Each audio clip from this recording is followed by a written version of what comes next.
How are investors able to take one rental house and triple its income? Buzzword, co-living. We're going to talk about what is co-living, what's the difference between a long-term rental and co-living, and why is it getting traction right now?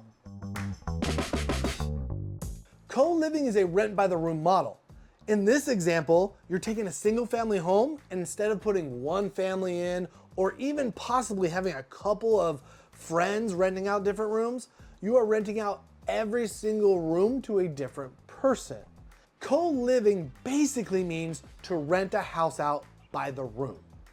Okay, so in this case, investors are taking their single family house that they were renting to one family, and they are renting out the rooms individually. Now take that idea and add gasoline on top of it, because you're going to add additional bedrooms to the house, and you're going to take a 3-bedroom house and make it an 8-bedroom house. You might even have to go from a 2-bath to a 3. But basically you're taking all the livable space and converting it into bedrooms. So, and you're going to be charging, whatever's in your market, but a lot of times that's $800 to $1,000 a month, and that's all inclusive. So, yes, co-living is a buzzword that you might be hearing if you're in the real estate space. You might not know what it is, you might know a little bit about it, but I am here to tell you exactly what it is. It is rent by the room.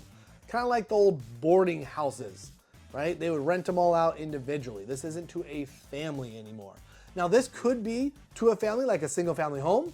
This could be a multifamily unit, anywhere that you could rent out rooms individually. Now the key with this strategy as well is to maximize how many rooms are in your building. So let's stick with the single family house. You have a 3-bedroom, 2-bath single family house that rents for around $2,000 a month to a family. And instead of doing that, you're gonna rent out not just all 3 rooms, but you're gonna rent out 8 rooms. Kyle, but the house only has 3 bedrooms. Well, that's the difference between a single family, normal long-term rental, and co-living. You're gonna take and rent out all the rooms, but you're also gonna maximize on the space available in that house. So you're gonna look at the living room. Is there space to add a bedroom? Is there extra space? Can this primary bedroom be moved into 2 bedrooms? And your goal, and what I have found is, in a typical 1,800 to 2,200 square foot home, you're gonna try to get anywhere from 6 to 8 bedrooms with that. Sometimes you might even wanna convert the garage into bedrooms, right? When you rent out individually, the needs of the people change. So you're trying to get as many bedrooms as you can, but keeping a high quality way of life. And you are solving a problem with this, right? These are people that you are providing safe housing, they get their own bedroom, and I talked about tripling the money. You're gonna be charging anywhere from, in my markets, I tend to get around $800, maybe upwards to $1,000 a room. Now that's all inclusive, right? So one of the big differences between a long-term rental and co-living is everything is included, so they don't pay anything additional beyond their rent. And then you get to make more money, because if you're charging $800 a room and there's 8 bedrooms, well, you're talking, that's $6,400 a month of gross income coming in. Now don't think, oh my gosh, I was renting it out for $2,000 and now I'm renting out for $64,000. I'm making over $4,000 a month. No, that's not what's happening, because you have all those expenses, right?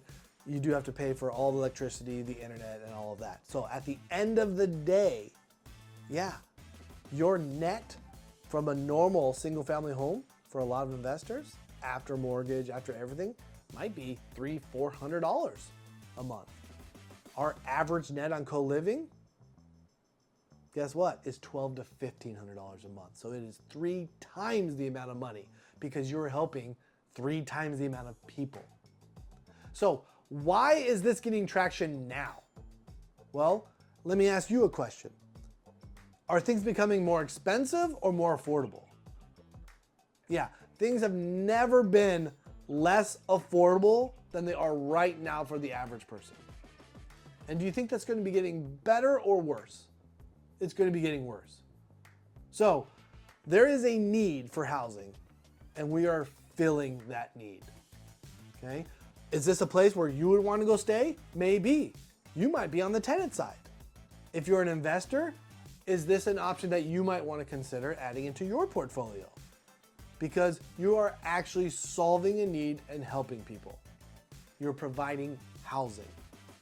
So that's why it's getting traction now. It's actually going to keep growing, and we need more of these. So if you have more questions on these, go and leave me a comment down below, and we will make more videos on those questions and comments that you guys add.